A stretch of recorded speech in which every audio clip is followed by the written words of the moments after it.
Today we're making some more fermented garlic honey and also going to talk about a lot of the most asked questions we've gotten about fermented garlic honey. What were some of the most asked questions we got? Like, what is burping your jar? You should burp your jar every day while you're fermenting. Burping your jar basically just means to open the jar to relieve the pressure. If you're fermenting anything, there's going to be a lot of like gas buildup.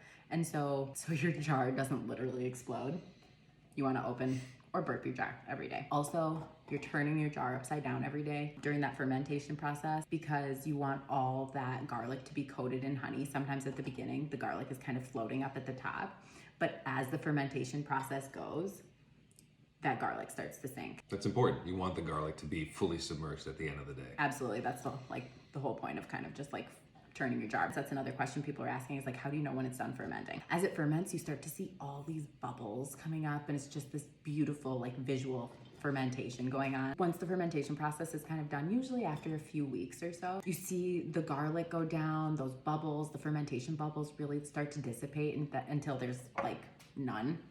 As you can see. People also have been asking like, how do we store it? You can store it in a cool, dark place, or if you wanna like slow down that fermentation, you can put it in the fridge. Also, another note, make sure you're using raw, organic, unfiltered honey. Good point. Because if you don't, it actually won't ferment. Another question, what are the benefits? This is antiviral, antimicrobial, antibacterial. There's all the antis, anti-inflammatory. Like, what does that really mean? Amazing for when you have like a cough or congestion. Honey is super good for soothing your throat, coating your throat. Antiviral properties, helping just fight cold and flu symptoms. And when you combine the antibacterial properties that already exist in honey with the antibacterial properties of garlic, you just get a real powerhouse during respiratory illness season. This parchment paper we put on because you don't want to have the honey touch metal. Metal interferes with the properties. Look at this new jar.